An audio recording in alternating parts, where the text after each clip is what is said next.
of Tpop. Caver Jake, joined by Toarn, and I'm the one hosting.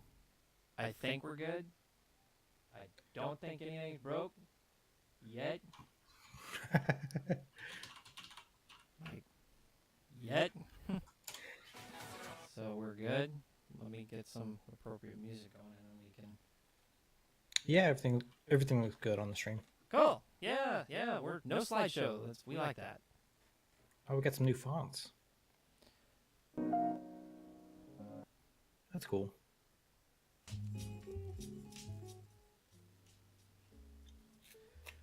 One day I am gonna find a different background track to use, but until then. Alright, guys. So, some interesting stuff to talk about. I want to lead with what is probably our more interesting story, and also the one that has, like, the least amount of information to it. Which is let me get myself situated here. The Google platform for video games, and they call it Stadia. And as the name of this particular episode might suggest to you, we don't have a clue. I mean, just flat out, we don't. The article don't. Okay. It doesn't say a whole lot about it. You ready? I can read it probably almost in one breath. All right, cool. Let's do it. Google is finally getting into the gaming business, and it's doing it from the cloud. The search giant on Tuesday unveiled Stadia, a Netflix-like streaming platform for video games that will allow users to play top-tier titles with nothing more than a web connection. Okay, two breaths. Stadia, Google says, will break down barriers to entry such as high-priced consoles by making video games accessible on any PC or laptop using the Chrome browser, as well as the rest of Google's suite of products, including the Chromecast and Pixel phones. There's not yet a price tag on Stadia, but Google said it will be available at some point in 2019. Ooh. So, takeaway from the article. Cloud-based. First things first. Well, the other thing that interests me is that it's Chrome based, so you do it through your browser. So this is going to be like our elementary school days when we were like logging on to like Armor Games and stuff to play Flash games during school is almost what it kind of reminds me of. I can even imagine like kids in school nowadays, because they'll just be able to log on to their Stadia account at school, right? Because you don't have to download anything; it's just in the browser, right? And actually, this. You know, I do tech support for a school district now. Okay? Our strategy currently to save money is we're moving away from Microsoft and actually going all Google. So, yeah, this is you're going to that's I'm not looking forward to this. Like, I would imagine, because, you know, Google on the education side does have a lot of power for restrictions and stuff. But if those don't come already blocked, I can see the first week of this making just my life absolutely miserable. I don't know. I mean, I don't think it's going to cause a lot of tech issues. No, not tech issues. No, I'm going to get calls and email. Actually, no. Yeah, they're going to ask you to figure it out. Yep, that makes sense. If they're smart, I don't have to worry about it. Like, my concern is unfounded. So, if they don't... How does it feel to be the dark side? After spending your entire childhood trying to work around RuneScape blockers, you're now going to be the guy who's going to be building them. How does it feel to be on that side of the aisle? I feel the dark side has a lot more shades of gray in it now. Because my school district, which is our school district now... does not block YouTube. YouTube doesn't block Netflix. Like, there's actually quite a few sites that kids can get onto Because I think for two reasons. One, or I guess really just the one reason, is just people just don't give a fuck. People don't give a, but also like a lot of teaching is done using YouTube nowadays. Oh yeah, Like no, the YouTube and the a Netflix lot thing, yeah, absolutely. a lot of Documentaries. teachers use you like as lazy as it is. If they don't want to teach a lesson, they can just pull up a lesson on Oh, YouTube and on whatever it is they were supposed to pull teach that pull day. up the lesson they do. Yep. And Um, so, I mean, of course it's going to be, and again, I'm not mad about that. I mean, laziness always kind of bothers me, but like if the tool's there, use it. Like, right, yeah, no, that's the thing. I think for a lot of them, it is a tool, but it definitely is a lazy crutch for some of them. Anyway, and like you said before, like I don't think trying to limit the capabilities of a computer, if you're trying to keep kids from playing games or whatever the case may be, or whatever it is, like limit their if they don't need to use a computer to do something, limit their access to it. Don't yeah, limit their access to the computer. Don't limit the capabilities of the computer, right. because then you're just like handicapping a tool that, frankly speaking, these kids need to learn how to use. Um, For they need, more than just the stupid crap they already use it for. Like, let's yeah, be exactly. absolutely real. Also, Like, Steven, side note, how's the audio? Because I learned the hard way. Dev added about a half dozen audio channels that weren't here before. So I need to know everything's coming through clear. Because I cool. freaked out. And I also forgot I was in development mode or in performance mode earlier, and I couldn't even see my sound preview. It looks good, but I need to know it sounds good. But But anyway, back to Stadia. yeah. Back to Stadia. So Stadia is, to be honest, I love the idea of it. Uh Because I love, so like all of us at this point have a huge like Steam library of games. Yep. But we can't have them all installed at one time. Like you've got to, which is always kind of annoying. So like every once in a while, I'm sure this is how it is in our friend group, and I'm sure it's the same way for other people. Every once in a while, we'll be like, "Hey, man, you remember like Arc or whatever the case, or just an example like Arc, we'll say Arc, Would or we? even Hang on. I'll continue. I'll another yeah." topic. But so we'll just like think up some game that we haven't played in like a year or two, or even longer, and then we'll be like, "Hey, man, like it would just be really fun to play that game this weekend." Like to get together as a group and jump back into it and see how things have changed and do it. But then, like one dude in the group would be like, "Oh crap, guys, I don't have it installed," and then you have to wait, and then essentially that just like throws that plan out the window Right, because you can't. because of course it's the friend with shitty internet that weekend. Yeah, exactly. So like the idea of basically always having your Steam library, excuse me, installed, not necessarily installed, like because you always have access to it. You don't need to have anything installed to play it. Yeah.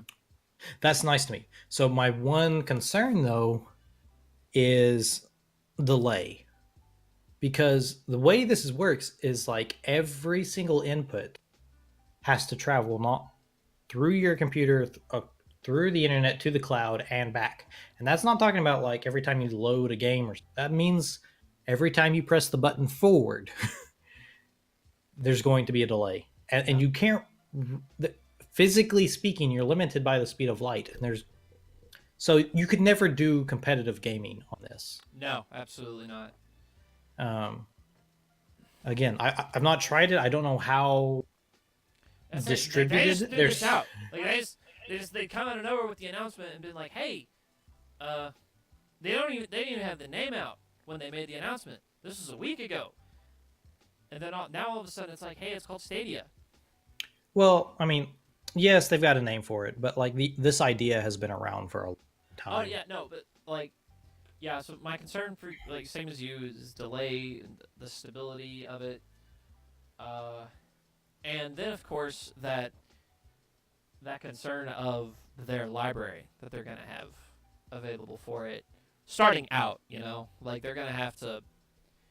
It's gonna have to be some attention getting stuff because until then, I think at a glance, like to a lot of people who don't fully understand the benefits of it, it's another Steam, only Yeah. a less good Steam because they gotta have some titles in there to stack it up. And if they come out with that secured, um, I can see it going good. I can also see it going really bad.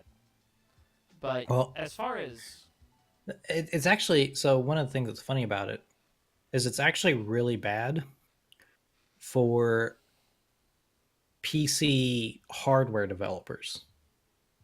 So you don't need a good graphics card if you're using Stadia. Nope. Like you don't need any kind of graphics whatsoever.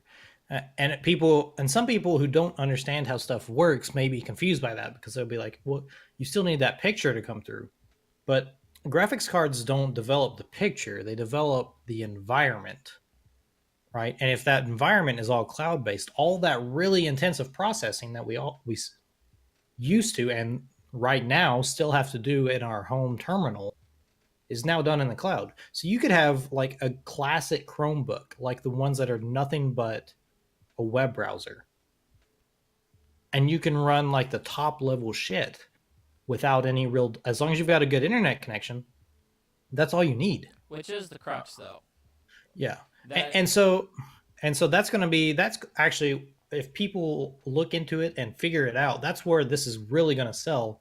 Is that people with that aren't as dedicated as we are to build like $1,000, $2,000 setups can still have really nice gaming, play top tier games at top tier graphics and settings, and it not be intensive on their own machine because it's all done in cloud. Um, so that's really where it's going to shine. So to be honest, for guys like us, again, it's going to be nice because we have access to our library at times. But for guys like us, it's not really going to affect us that much. no. The people it's going to affect is people like my sister, who just has her little like shop on Amazon and Google and YouTube videos laptop that she spent $150 on. But now all of a sudden she can play like the old adage Crisis on Ultra. Um, Again, that's a bad example nowadays, but Yeah. you know what I mean? That Well, and again, this is where that's the thing though is when you put it to like that, this is also to me a little bit of a too good to be true kind of thing because yeah, if done correctly, that exact thing could happen and more than likely probably will happen. Um, and it's awesome and kind of terrifying in a way, really. Yep. Well, and again, and like I said, the other drawback is, so I typically down when I buy a game, I typically download most of them, whether that's on PS4 or PC. I don't really buy physical copies of games anymore. But there are some people, and I know you kind of fall into this category, that still really enjoy having a physical copy of the game that you can always access. So this is even a step further than that. So once I download a game, theoretically, I can still play it if I lose internet connection. Right. If you don't have internet connection, Stadia is nothing. It is not a game library. It's a service like Netflix. You can't watch Netflix videos without internet. Right. Can't play any Stadia game without internet. That's And that's not as big of an issue as it used to be. right. But for the quote unquote preppers of the internet, that's a bad sign. So, And um, you know, again, I think this is a lot of people would look at this and say, "Oh, Google's trying to rule everything else now. They're trying to rule gaming." No, if they're smart about this, is not what this is. This is essentially Google adding another branch to their very, very, very large tree. yep. Providing a service, um, like this, obviously, whatever price tag's going to be put on it. That's the thing. That's the big difference between this and a lot of their Google Suite is, hey, you're actually going to pay money for this one. The world dominating corporation has to make money somehow. This will be one of their more recent endeavors. They make plenty of money. No, I know. Yeah. No, absolutely. No, that was Um, all sarcasm. But well, to be honest, they probably like if they could honestly probably run Stadia on the YouTube team.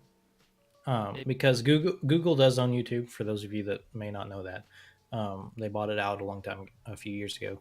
Um, and yet there's YouTube Premium, which gives you access to like some additional content, but the vast majority of users of YouTube do not pay for it in any form or fashion. They purely from advertising, and I can see it being very realistic that parts, not necessarily brand new games coming out on Stadia, but like old games, old stuff, old classic stuff, be available for free to everybody, and just like maybe every 10 minutes or so, you have to watch a 30-second ad, like you do a YouTube video, and that could be like I could very Well, much see that being a thing. and what's funny is, with um, with YouTube videos, I don't care about ads. Something I'm watching, I don't care about. But if they go the ad route, they got my money now. Especially if there are classics, like stuff that I am just raring to have back in my library again, or have access to again. I will gladly pay so I don't have to deal with an advertisement jumping in the middle of that.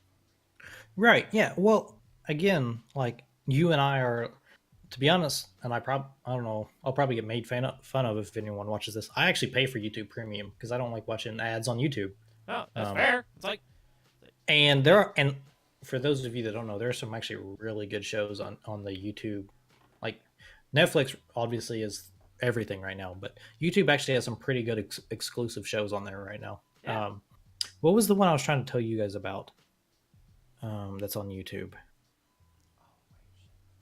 Anyway, no, it doesn't matter. yeah. No, I see what you're saying though. Like Yeah, it's like so I'm the same way. Like I'll pay for that, but I appreciate that um everyone, for the most part, everyone has access to the vast majority of YouTube, with some minor exceptions, if they're willing to put up with the ads. So like when I was when I was a kid, I hated the fact that there was like 90% of RuneScape that I couldn't access because I wasn't in a position that I could pay for like the membership.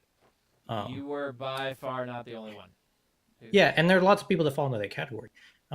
I would have been incredibly happy to sit through even like a 5 or 10 minute ad, on a regular basis in order to have access to that additional content.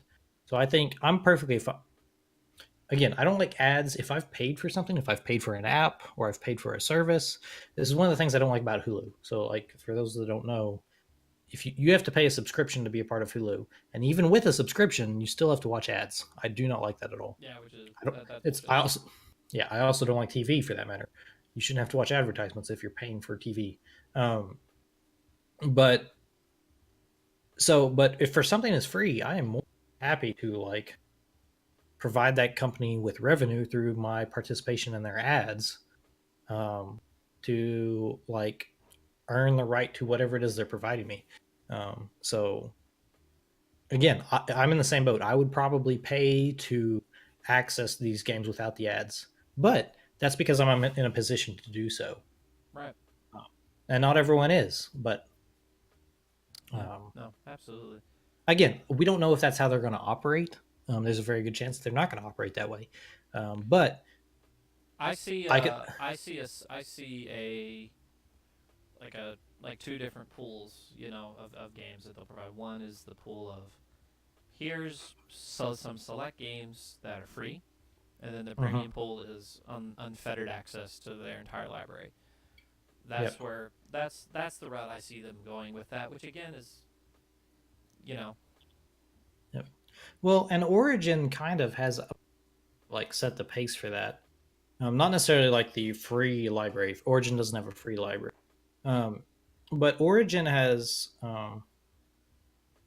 added this thing where they've got like a membership kind of thing. That if you're in it, then a lot of their new games you don't have to pay for. Get them yeah, so long as you. So like Battlefield One and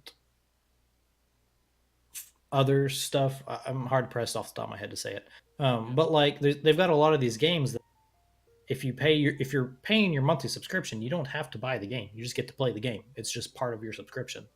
And the monthly subscription is like $10, $15 as opposed to the $60 and cost for the game. Right. Again, you're over months and months of time that it adds up eventually, but it lets you play everything that's involved in that without having to drop $60 every like 2 or 3 weeks for the brand new game that comes out. Right. And and I could very much see Stadia being the same kind of thing, where like you can pay a certain amount to get this individual game added to your library, or you could pay so much monthly to have access to everything. And then you just kind of have to run the numbers yourself. If like a very someone who only plays, if you, all you ever do, if you buy Call of Duty once a year and that's the only game you play all year, you're probably better off just buying the game, Right. because then you pay your $60-$70 as opposed to paying $15 a month, which ends up to be like $200 or $300, something like that. Um, but if you're someone who, like us, who plays games all the time and is typically going to buy most major games that comes out, you're much better off to just pay for the service and then you have access to everything. Right. So if I were them, that's probably how I would do it, both ways. But those ways, and then so new games I would never give out for free just because of revenue purposes. You can't realistically do that. But like definitely like classic games that are in their library, I don't see why you couldn't have that for free and just include some sort of ad revenue portion coming from that. Well, if for no other reason than to bring people to the platform. Exactly. That's what I was about to say. Like, if for no other reason, just to get people to know your brand with that. Like Right. here's the service that we offer. We're gonna give you this much cool stuff for free, and also if you give us a little money, you can have this much other stuff over here as well. And Right. If people are hanging out in the service, eventually they're going to be like, I'll just pay for the subscription. Yeah. Exactly. Like, so you can only entice a person for so long before they just give into that. So right. Absolutely. So if they're smart, there definitely needs to be some portion of it, at least in the beginning, some free part of the library just to bring people in.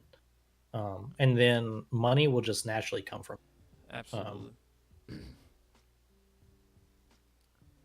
That's just my opinion. Yeah, no, that's a good opinion, and I think I agree with you 100% on that. That they definitely, they need to have that. Absolutely, they need to have that, especially with them just coming out of the blue on it too. I mean, yeah, it's Google, but still, yeah, it's it's yet another foreign concept for Google, which they've done plenty of stuff outside of what was thought to be outside their reach, and they've actually done really well with it. So this is just another thing that they're well, once they won the search engine, yeah, they had other fields to conquer. Yeah. I wonder if I think about that from time to time. If like 100 years from now, they'll be like, and then the search engine wars occurred, like almost like Game of Thrones, the War of the Five. That being taken out of some kind of context and just be like, search engine, what the fuck? What happened? And then like our kids will come to us and be like, Dad, what the fuck is Ask Jeeves? And you'll be like, well, son. Oh my god. You haven't thought about that in years. No! Like, we're talking over. It's even just recollecting it. We're talking at least over half a fucking decade. So, yeah. Oh my god. Wow. Alright, Doc, back. Cool. I actually shook a little bit. Moving on. Give me a second while you explain what we're talking about next. All right, so for the next section, I want Toarn to be here for the full thing of what we really are going to want to be talking about tonight. So we're going to move on to another segment of our show that really, honestly, we need to start coming up with a name for, since we talk about it so much, and that is Overwatch League. So, for those of you that don't know, the stage 1 playoffs are upon us. They will take place starting tomorrow, 9 p.m. Eastern time. All these, if you go to check the Overwatch League website, all these times would be in your local time.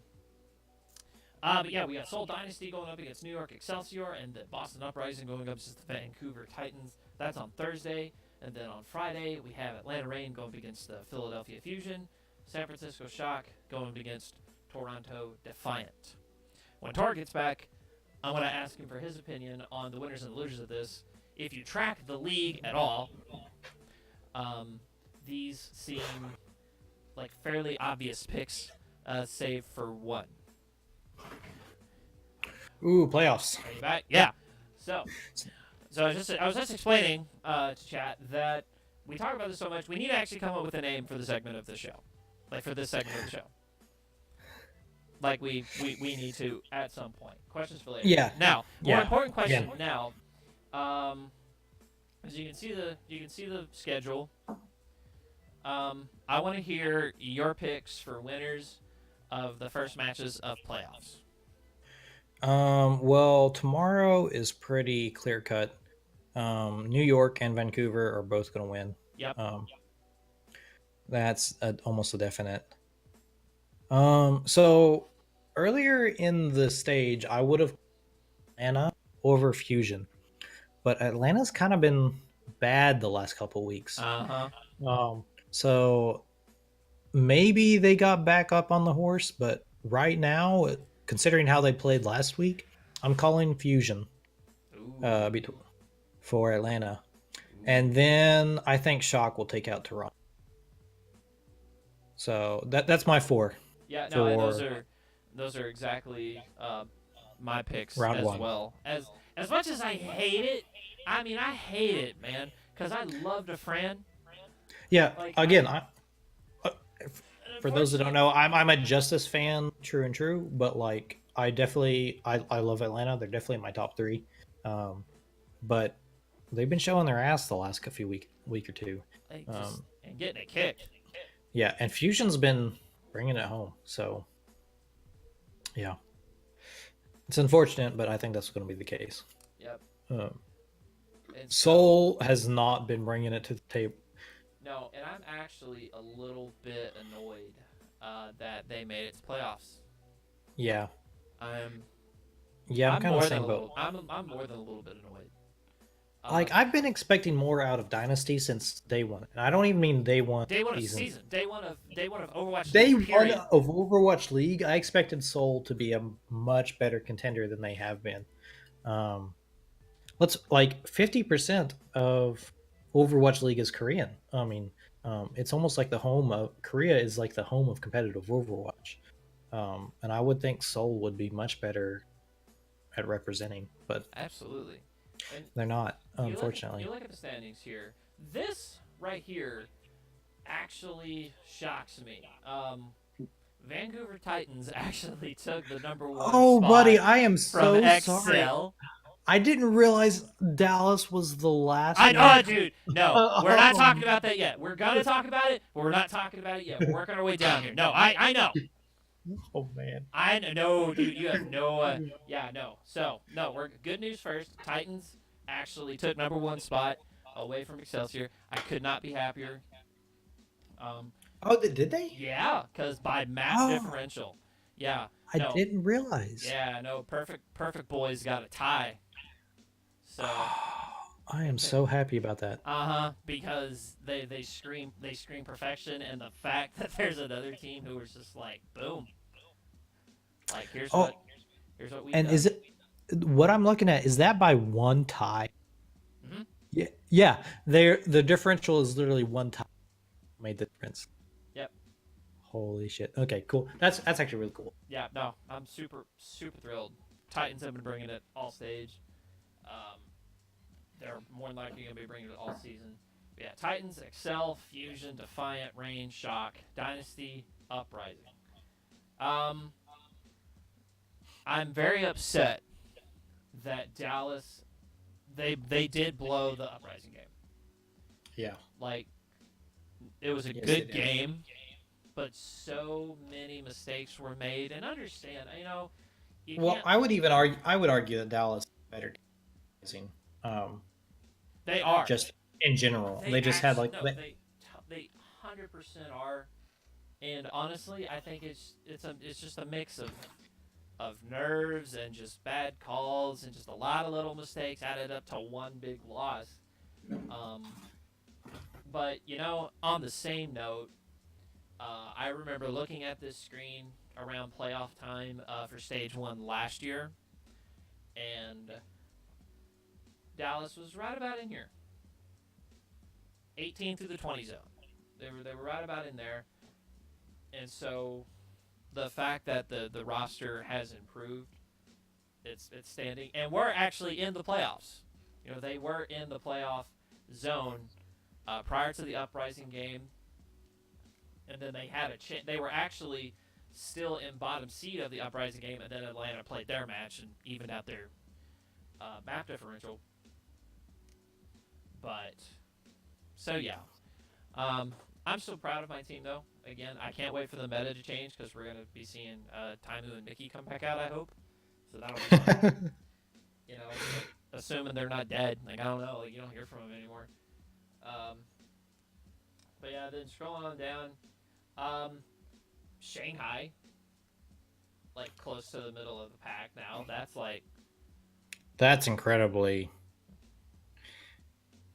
I have a soft spot for Shanghai, and I think I'm. Um, I was rooting against them up until they won their first game, and again, not because I dislike Shanghai. Like I actually really like Shanghai. I was rooting against them because I just loved how long of a streak they had, and I just wanted that to continue. But once that streak was gone, I've been rooting for them ever since. Speaking of And streaks being ended, though, you're thrilled yeah, about baby. it. Oh, Oh my oh. gosh, dude! I was stressing that game, and I'm not even strictly a Washington Justice fan, but I'm watching Man. this game. I'm trying to do work. I got Photoshop up on one screen. I got this game on the other screen, and I'm just like, boys, come on! It was way too close. Like I told you about this, but I've obviously chat doesn't know. I was in a I'm a member of the official Washington Justice fan Discord or whatever. And so we had like a party voice chat going on. There was like 6 of us sitting there watching the game together of Washington Justice fans. And we were all just ripping our fucking hair out because so for those that didn't watch the game, Washington Justice they won the first 2 maps. So they were 2-0. They were only 1 map away from winning it all. And then they were like, no, we aren't going to get our first win this easy. We are going to make it as stressful as possible. And oh, Plot twist, dude. that was the actual plan. Like, can you imagine that? Like, Yeah. It went to map 5. They lost 2 maps in a row following winning 2 in a row. So we went to map 5, which was control. For those that don't know it, it's so best 2 out of 3 on control points. They lost the first point, so they couldn't have been in any worse of a position after that. And then they finally bring it home. So it was great. Like there's going to be like a Disney movie. Like you've heard the Mighty Ducks, this is going to be like the Mighty Justice game. But it was oh my god, can you even imagine that like an esports Disney movie? That would be that's a thing. That's going to be a thing, and I can't wait for it to happen. But anyway, has strong opinions about this match. Damn. Oh my god. So you could say he was running hot that game. Yeah. Yeah. But so happy we finally got the win. So happy we're not 0-7 there. And we even managed to pass up Mayhem, who was our last opponent. Everyone. So for those that don't know, who haven't paid attention just, we had really, really bad opponents in stage 1. Like our very first match was against Excel. Our very first match. And like that's bad for anybody. Yeah. So we're not in a good situation. But a lot of people are really looking forward to stage 2. And we've got some new players. A new player, Ark. We managed, who was a reserve support player for New York Excel, is now coming to Justice. Apparently, he was not getting enough playtime with Excel and has decided to come to us. So we have a lot of hopes. So I was wondering the story behind what happened with that. So yes. So when I first heard that we were like stealing a player from Excel, my immediate thought was we were getting a new tank player because a lot of like Justice's losses were blamed on Janus, however you want to say I his guess name. Giannis. Yeah, Like who the who is Jut, the Jut is never announced in the game, like yeah, ever. um, he's which like technically speaking, his skills are very good, especially his hammers. He has really good hammer downs. But for Orion, he is way too aggressive. It's in fact so last season he was actually on New York Excel. Janus was, and then he got kicked off the team because he played too aggressively, and that's the reason he was kicked off New York Excel. And we took him, and he has not really fixed that yet. So when I heard that we were getting a new player, my expectation was we would get a new tank to replace Janus. Um, and that ended up not being the case. We're actually getting a new support player, which, to be honest, I kind of find surprising because both Phasix and Guido, I think, are Phasix, Guido, and who is our Otto? No, it's not Otto. Yeah, it is. Yeah, Otto. Oh, what am I crazy? Our support players, I think, do a fairly good job. I think a lot of weaknesses in our tank. Well, that's not necessarily true. Um, a lot of our weaknesses in Janus. So, but we are getting a new support player, arguably one of the best Annas in the game. Um, which and with the new meta, I think Anna's going to start seeing a whole lot more playtime than she did stage one, um, which I'm looking forward to. So, but anyway, that's my little spiel on Justice as like a mega fan. I'm so happy they're not even 19th, they're 18th. We're beating two teams now. Yeah, We're dude. on our way up. Dude, I'm telling you, man. Like your feelings for Justice right now, my feelings for Dallas when they were eventually, um, beating two teams. Like all of stage one, I'm just like, well, at least they're above Shanghai Dragons. It's the only team they're above, but that's not true. They were above other teams too, but it was just like every time, like they're the most stressful games of That's Dallas for me. don't clip that. Was, yeah, please. Was they were every Shanghai Dragons game was like, please, please don't be the ones. Please don't be the ones. So was so happy when Shanghai got their first win, and it wasn't Dallas. Like, I was very very very thrilled at that. Yeah, no, it has like I was saying before. I don't Janus, like technically speaking, he's incredibly skilled. Like I don't think anyone could argue with that. Like I don't. There are very few, if any, Reinhardts that I've seen actually land big hammers like I've seen Janus do. Like his hammers, like technically speaking, he's a great Reinhardt. Um, just he's very aggressive, and gets caught out alone a lot more than which. And in the current meta, once you lose there are two heroes, or actually I would say there's three heroes that once you lose, the fight is pretty much lost. Reinhardt, Zarya, and Zenyatta. Once any of those are picked, like the fight's over, and so his aggression doesn't really work well at the moment. Um, so, well, again, like Janus, technically speaking, he is God, and I've seen multiple times, especially in like the Mayhem match, there were like multiple huge hammer downs that like completely turned the tables. And he has moments where he's truly a god. It's just he's not consistent enough to really be relied on at the moment. I'm hoping that'll change. Um, a lot of us are pushing for that, but at the moment, that's kind of the problem. Yeah. All right.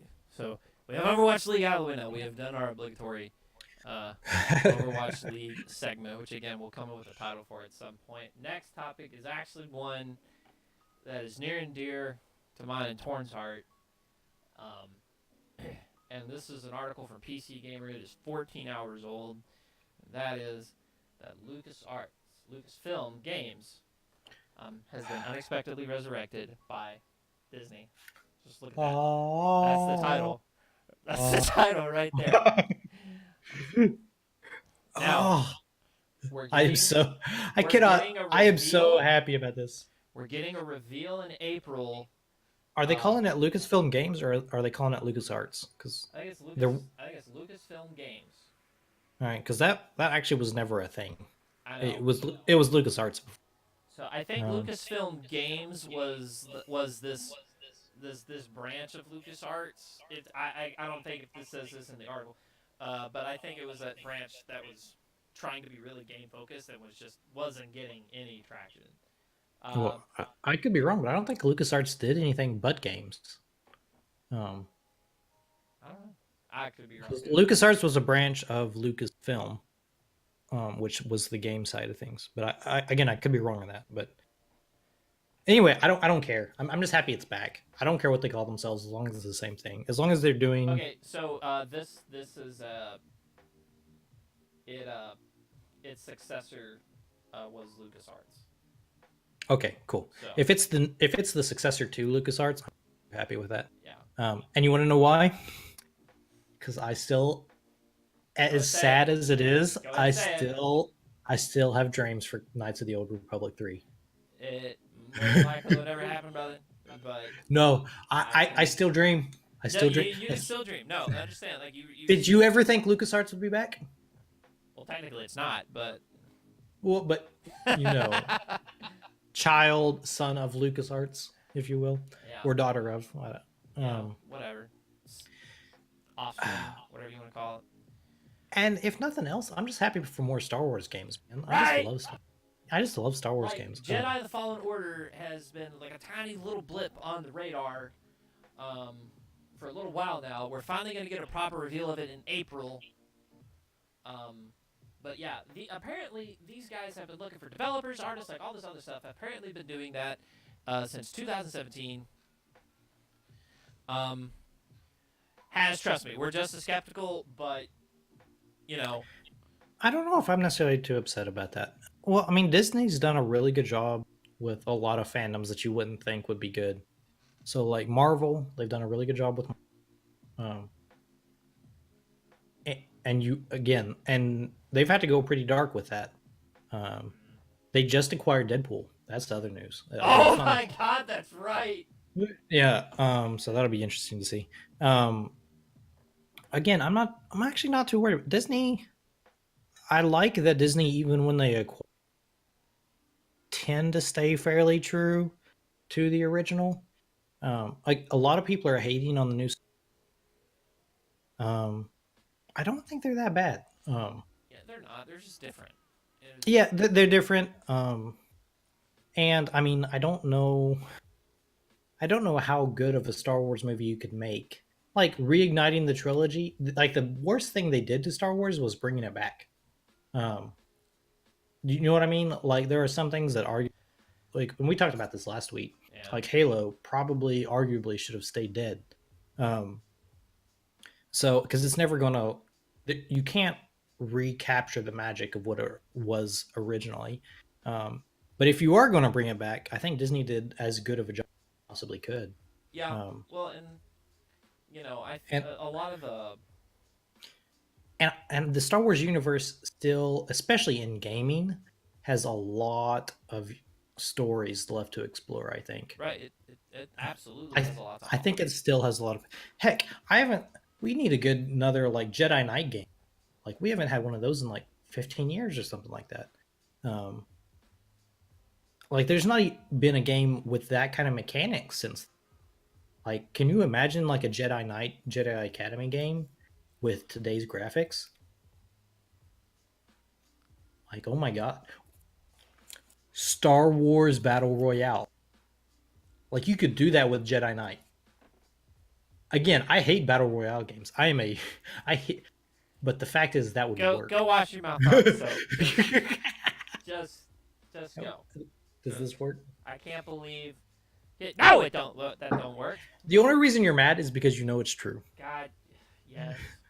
Can you imagine a Jedi Knight, Jedi Academy Battle Royale? Like it would. Again, I hate Battle Royales, but that would be a good game. As say, please cut the feed. Cut the mic.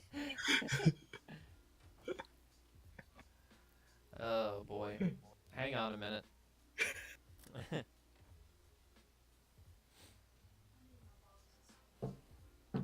Oh, again, so I'm not. I'm happy about this. Like Star Wars games come back. I'm okay with this. Um, Star Wars Episode One Racer. Are they talking about Pod Racer? I don't know. Did you ever play Pod Racer? Like Yeah, dude. I loved Pod I Racer beat back the in the day. crap out of that game. Dude, it was so good. Um, Unlocked all the racers, upgraded every pod. Like, and the difficulty was like really hard. And maybe it was just me because I was bad at it, but like Mario Kart, any schmo can like win all the cups in Mario Kart. Like Pod Racer, if you wanted to beat Pod Racer, like that took some like fucking skill. Like dude. beating Sebulba on Tatooine, fuck. So that was the first hard race, but that was not the hard race. I forget the dude's name, but I'll never forget the pod design because it was the sleekest pod design. Little tube, kind of circular, and then almost perfect small cylinders. This was this dude's entire pod. You know, the cylinders kind of came to a point, and it Ord was Mantell. bar none. I don't know, but it was bar none the fastest pod in the game on boost. Like, if you hit your boost with this thing, goodness sake, like, you absolutely flew. It was actually nuts. Yep.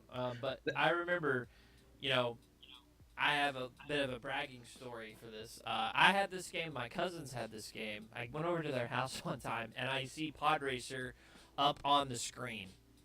And they had been playing it.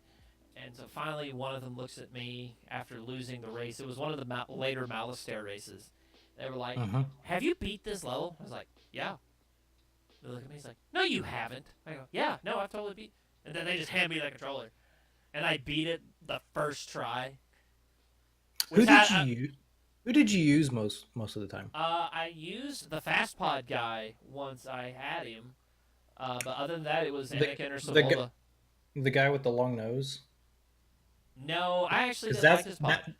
That's who I used. I didn't like his pod at all. Like he had good control. If I remember correctly, he had good control, but I didn't like the speed.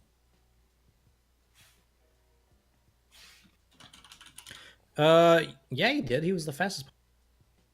No, is it? Is that the guy with the long? Oh no, wait. Yes. It looks like a little. So like he has like a long nose. Yeah. Okay. Yes, him. Yeah, that's who I use. He had the fastest top speed in the game. He didn't have the fastest acceleration. So like if you bumped into things regularly, you couldn't really use him because it took forever for you to get the speed. But if you could maintain speed, he was the fastest pod in the game, and I liked him a lot.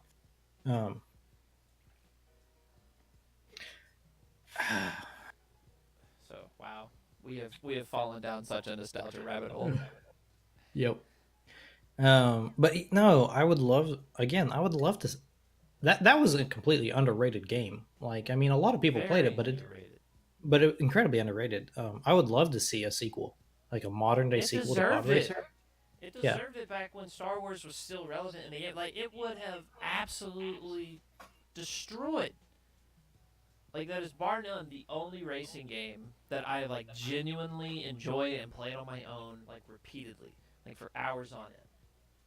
Well, and I mean, and that's one that like didn't really get like it had multiplayer capability, but not a lot of people played multiplayer on it. Like I would love because just at the time systems didn't really have that capability. It was a 60. Yeah, it was a 64 game. Yeah, it was a 64 game, and it was on PC, which is what I played on prevalently. So I actually did more multiplayer than you probably did. But I don't think it had online queues. Like you had to do LANs if you wanted to do multiplayer. And so we did it at LAN parties from time to time.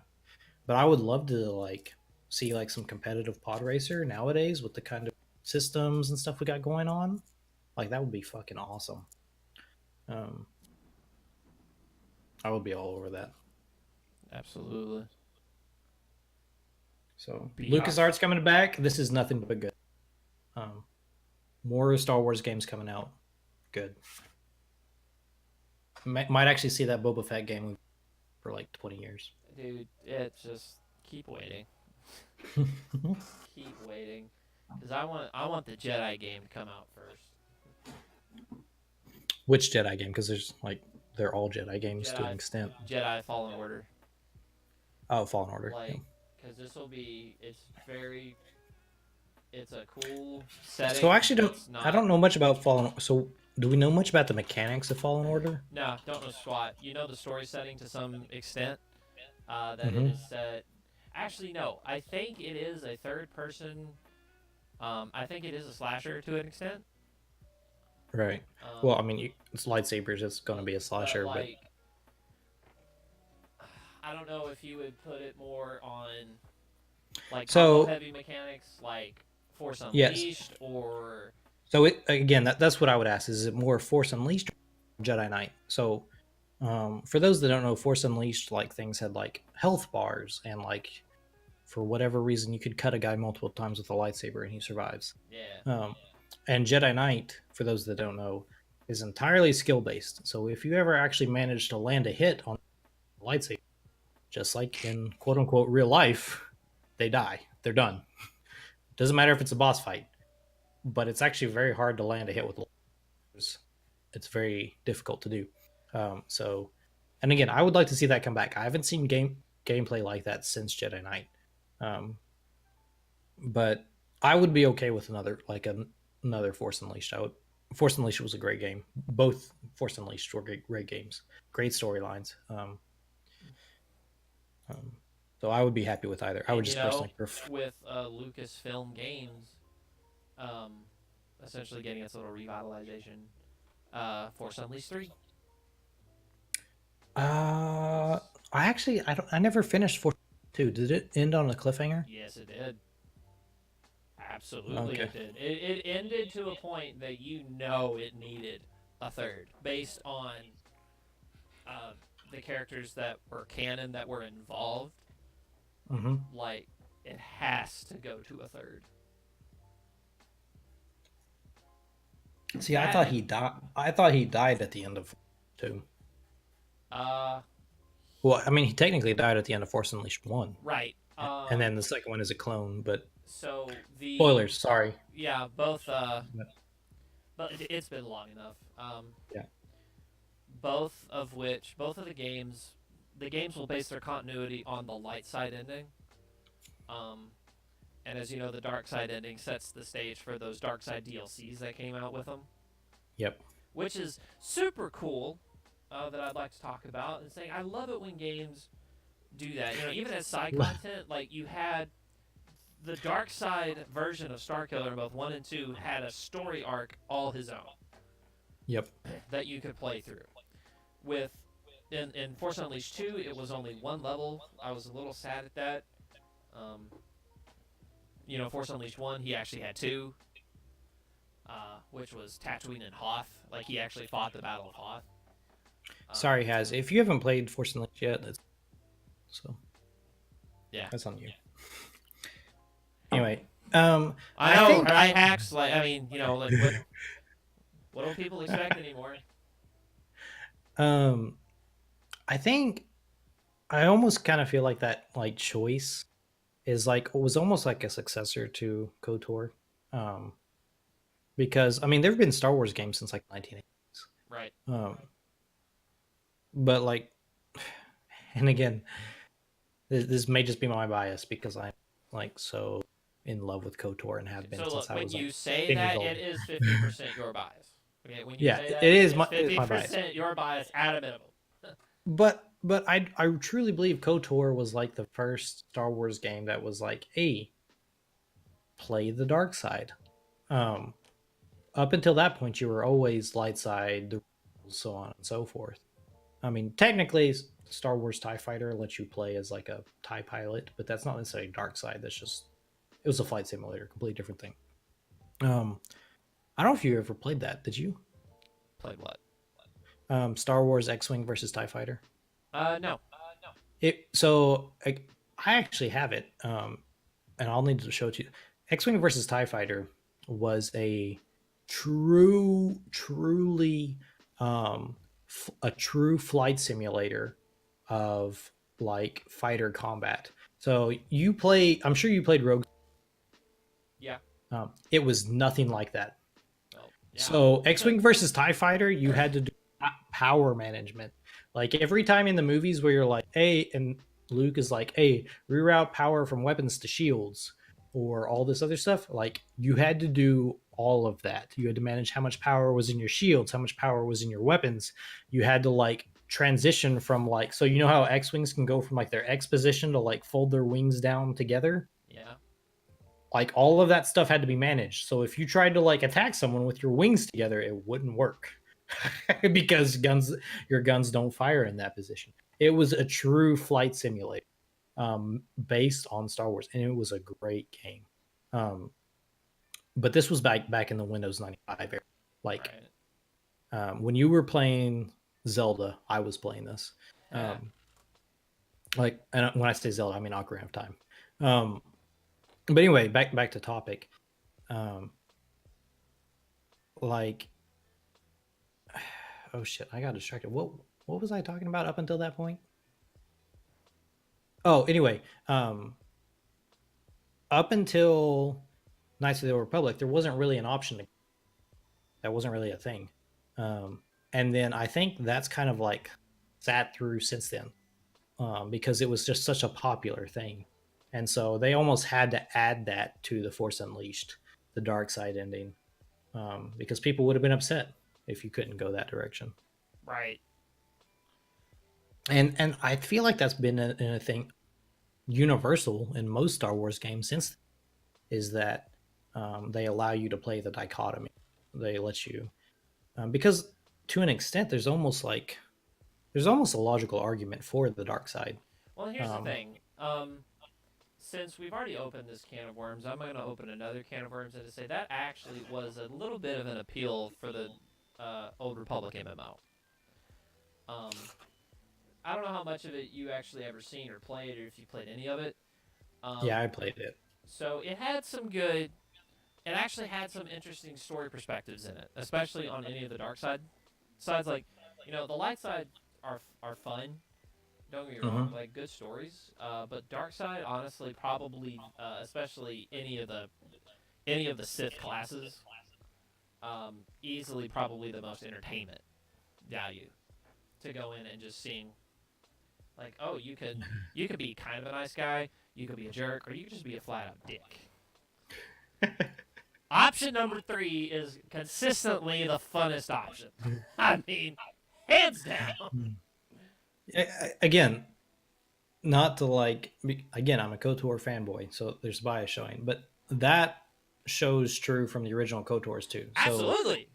So in the original KOTORs, like, I'd like to think of myself as a nice person. So I felt guilty when I was a dick to people.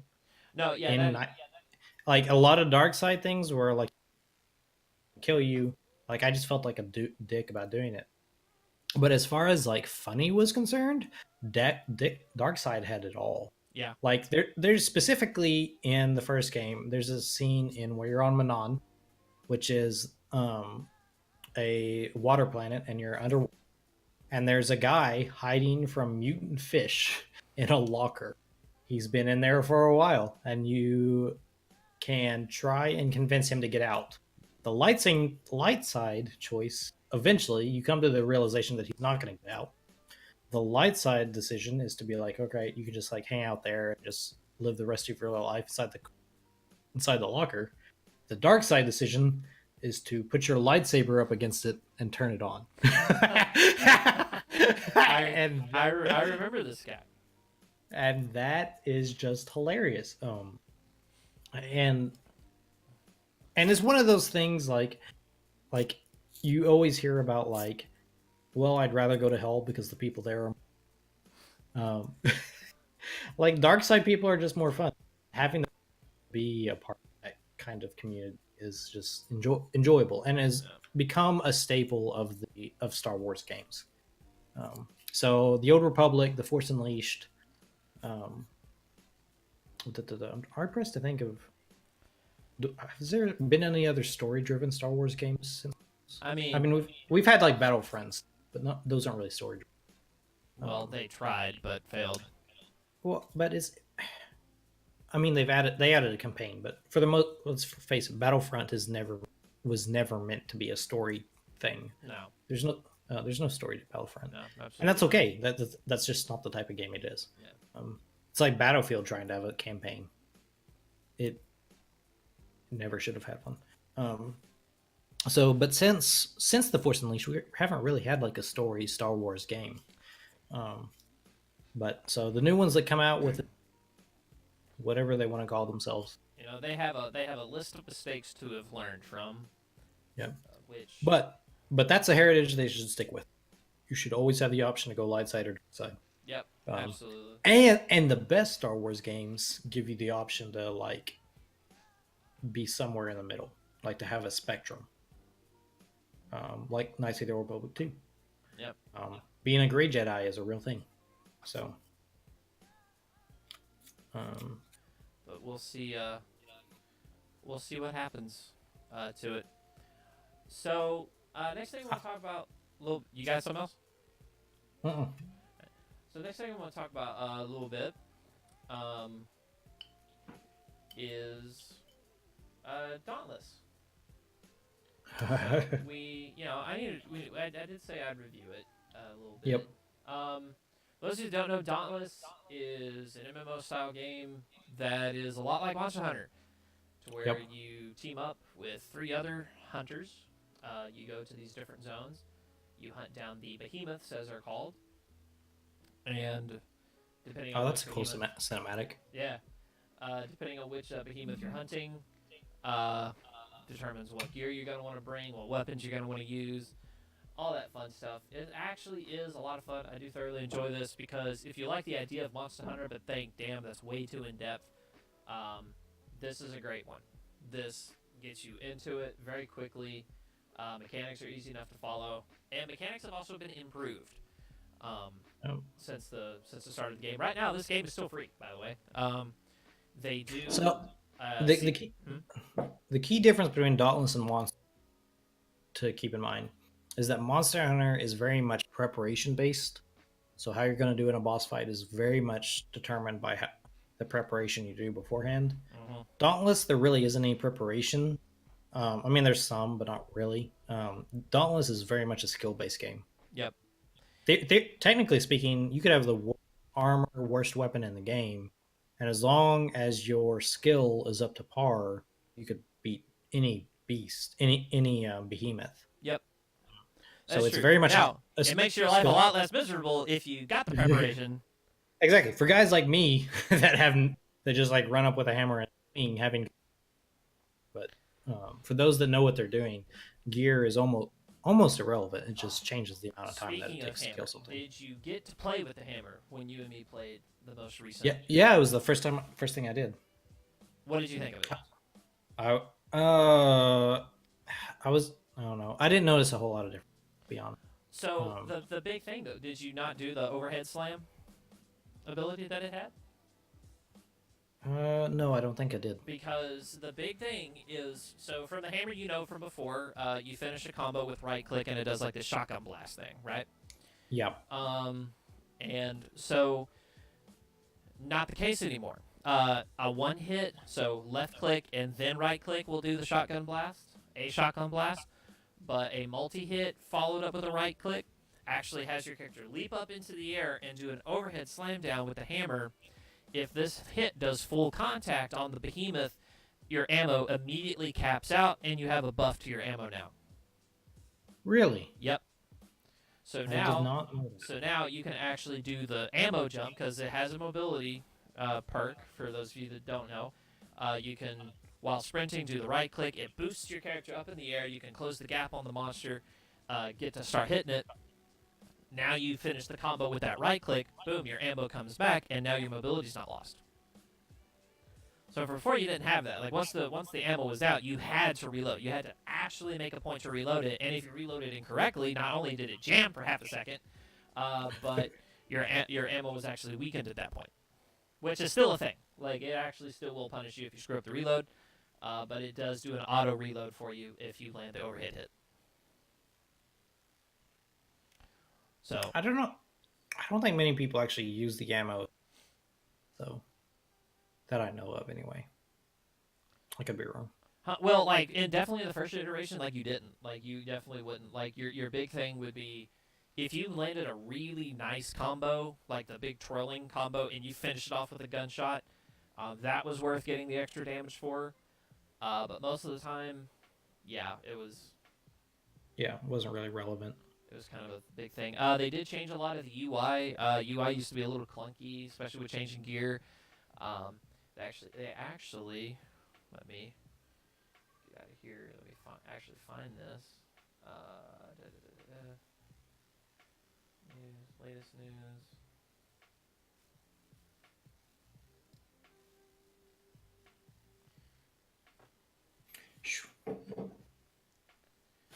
One of us needs to pick up a Switch. I don't want to talk about it. So here's the gear loadout page now, which looks really nice. Before, the perks weren't all together for you like that, so you had to kind of go through and see what you had. They made that a little more noticeable. You just highlight over what piece of gear you want to change, and boom, you're there. You can trade out from that. It shows what perks are activated on it.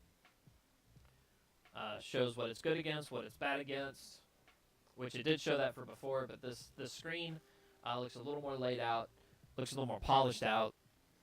It just shows that some improvements and a lot of considerations were taken from a lot of user feedback.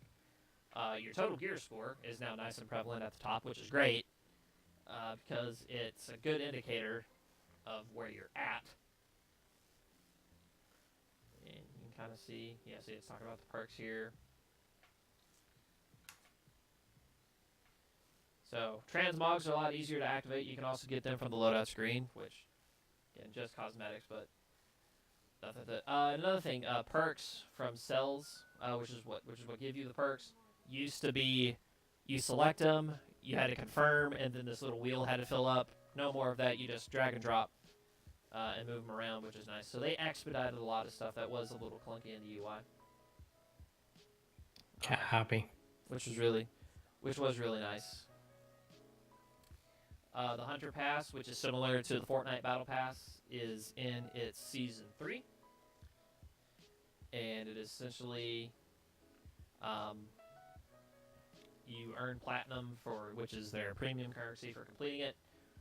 There are little collectibles that you run around and get, and you complete challenges and such. The progressing through the Battle Pass, which there's 100 levels, or the Hunter's Pass, gives you unique cosmetics and all this other stuff, and some in-game, and a lot of in-game items actually that really help you out. That you don't need, but they're really useful. Yep. So, they're very nice though. Let's see. It's still an up-and-coming game, but it has promise. Yeah, no, it has a lot of promise. It shows that they're improving it. I was actually a little concerned because after the Hunt Pass Season 1, which was their winter event, I didn't really hear anything about it, and I did check, and then I guess their little Valentine's Day event, Season 2, came up out of nowhere. So they actually did that, and so this is Season 3 now. Which I did buy. Like, I am going to participate in. I'm going to get to 100 in it, too, because it's actually really doable. I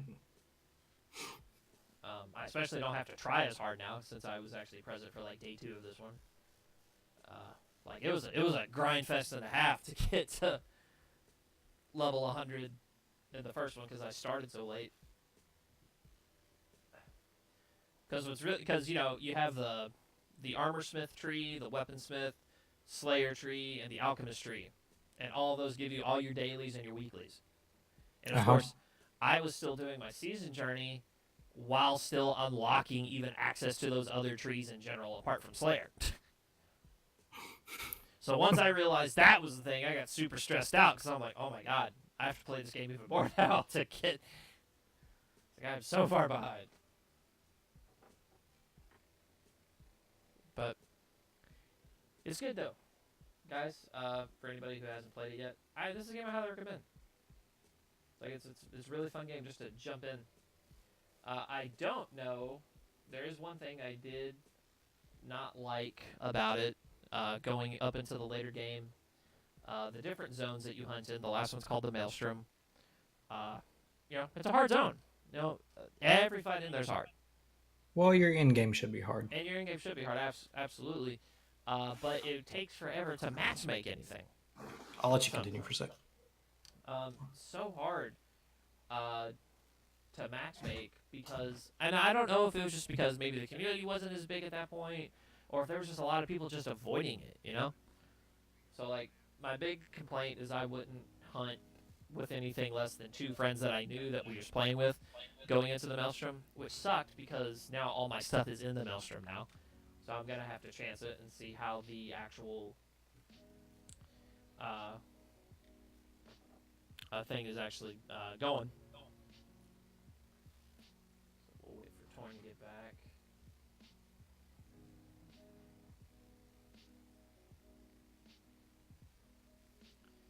And hope he has something, because that's honestly all I got for you guys. So we'll see if he's got anything. If not, we're going to probably close it out tonight.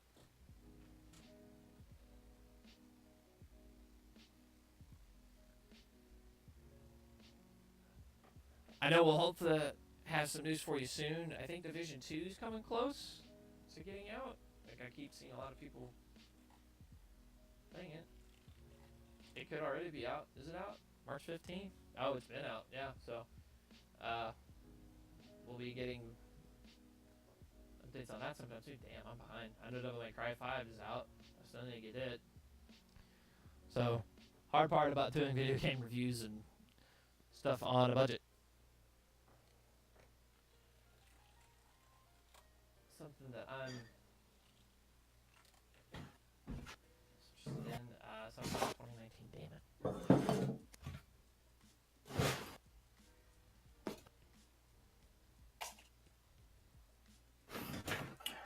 All right. Oh, man. I need an FPS that isn't a BR. I feel that, brother. Absolutely. Division 2 just came. Division 2 just came out. Yeah, it is. Although technically it's not an FPS. No, and I was actually just saying. I was actually kind of bring that up when you were gone. I was like, Division 2 is close to being out, isn't it? It's like, oh no, Division 2 is out. Fuck. Yep. So, wonder if my computer will run that, because we already tried Anthem. Still a little salty. Also. Yeah. I just ordered my Switch. Oh my gosh. So we're gonna have Switch reviews, guys. Yeah. I also got Brawl, or not Brawl, but you know what I mean. Smash. So hey, we'll have to have a har where either you come to my apartment or I go to your house and we just like discuss things while we play Smash. Like, we'll have to do that pretty soon. That'll be fun. Yeah. Actually, I've seen those too, man. First week, there's a lot of stuff that's already been, like, I know there was a skills bug, and I was like, what on earth? Well, I mean, to be honest, Division 1 doesn't. I enjoyed it for a time, but I didn't buy Division 2, and there's a reason for that.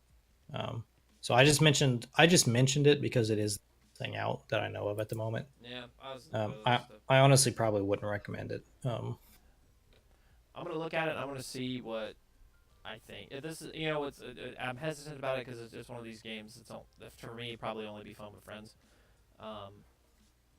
Yeah. But we'll just keep it on the thing. Keeps crashing like basically a new beast PC. Oh, cool. Gotta say, I'm not the only one that's got crash issues.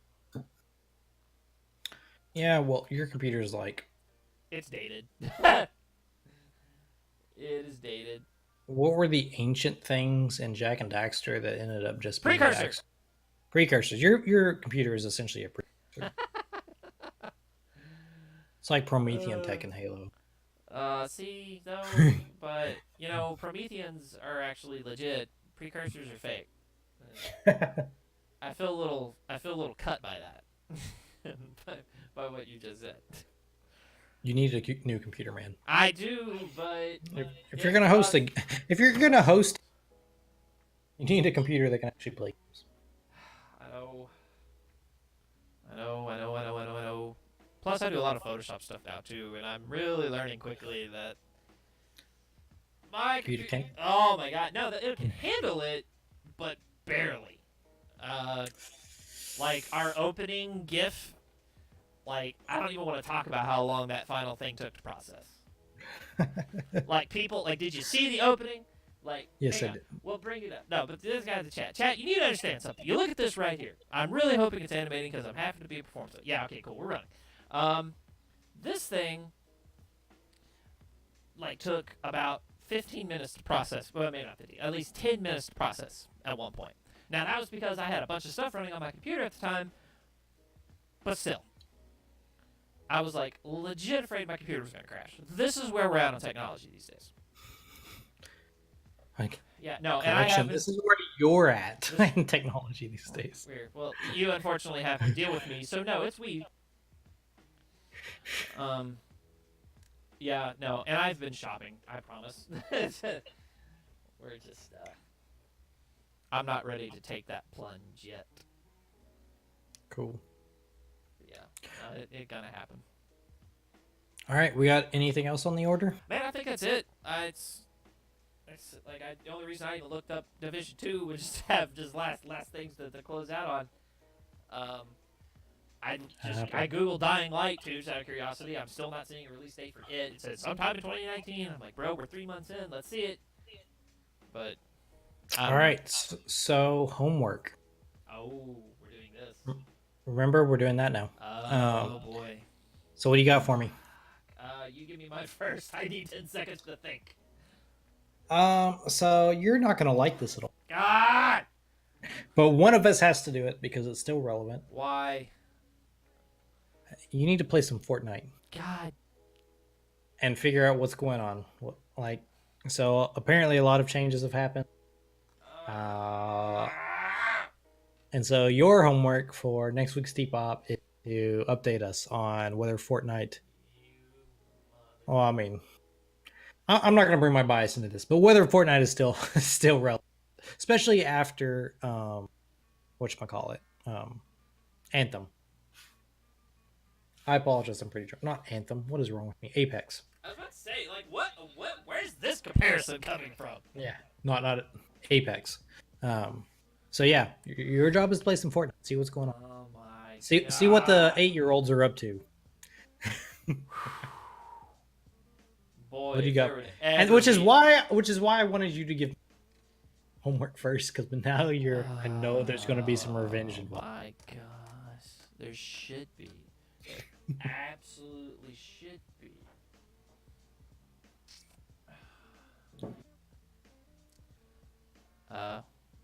Hang on just a second.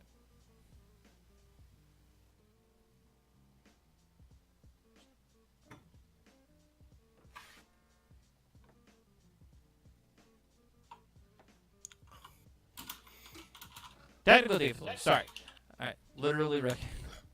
You'll see Epic added wrecking ball in a second. Yeah. So I did see this because of music videos. There's like the balls from Jurassic Park. Yeah. No, I seen it. I know exactly what you're talking about.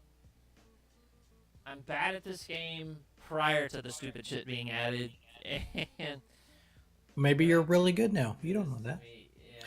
You know what? Oh if you tell me when you're gonna do it, I'll. No, because I honestly, we need to be able to split our time more effectively here. See, here's the thing. I have something for you, but see, mine doesn't cost me money.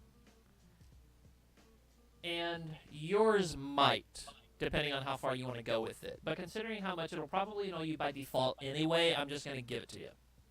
All right, what is it? I am curious to see the state of Destiny these days. Destiny 2? Uh-huh. Oh, I forgot that was even a thing. Uh-huh. I'm not even mad about that. Okay, yeah, I'm down with that. Yeah, even if I do have to spend some money. So, okay, fine. So that's fair. So, I'll anyone that wants to alleviate my suffering, down below. Yeah. They won't reimburse me. They hate us. No, but yeah, I'm okay with it. All five of them. Cool. Yeah. Yeah. But no, I'm not upset about that because I honestly blanked on Destiny. I forgot that was still a thing. But yeah, because there's been some DLCs that we haven't played yet. Right. Right. You wanna know why we haven't played them? It's because we looked at reviews and all this other stuff, and we're like, why? That's why we didn't play it. Hey, and maybe that's an answer to Has. Maybe as opposed to a new FPS, go to an old FPS that apparently has new content. So come back next week, and I'll let you know if it's worth your money. Okay, cool. Yeah, I'm not upset about that. It's definitely better than playing Fortnite for a week. Fuck you. I ain't playing it for no damn week either. That's another thing we should probably establish, is keep ourselves honest. And once we start streaming on a regular basis, that would be our stream for an evening. All right. Well, everybody, I think this is a good note to end on. No, it's not, but we have to because we have nothing else to talk about. I'm Toarn. Name is below. If you go to Twitter or Twitch, it's the same because for whatever reason, no one ever takes my name. Follow, like, subscribe, and hope to see you guys around, and especially follow Har, so you can be here for next week whenever we figure out what's going on. Play Fortnite. Yep, exactly. Caver? All right, guys. So yeah, Caver J. Twitter's the same thing. New name's still taking some getting used to. But yeah, so used to stream on a regular. Now I'm hardly stream it at all. On the side, I do got a photography thing going. Just Drew Lewis Photography on Instagram. You come check it out, critique it, see what you think. So that will be a side venture I'll be pursuing for too long. Or I'm pursuing now, just getting more established. There will be streams coming back in the future, though. I've decided I have missed streaming. I do want to get back into it. At minimum, will not be back into streaming prior to the new PC. So we'll just, that's about how long of a hold we still got on that as far as the regular basis stream goes. But as always, you will see me on Har Wednesdays, third player optional, 6 p.m. Eastern time. Tune in tomorrow, guys, for the Har podcast, which I may or may not be in. I don't know yet. For this week, also 6 p.m. Eastern time. I think you should. You weren't in it last. Well, like I told Dev I'd be available, but he says he wasn't getting a guest, so I volunteered. And then guys, wow, time the fuck out. 9 p.m. Eastern, like on everything I just said. 6 p.m. Pacific. So 9 p.m. Eastern. Now we're good. Sundays. Critically casual, and I actually don't remember their. Did they change the time? Because they did. They did. Okay. They did on critically casual. Everything else is, I think, still the same, but they changed critically casual. Right. Look, their times are posted. Like, look at them. Thank you guys so much for hanging out with us, and we'll see you later.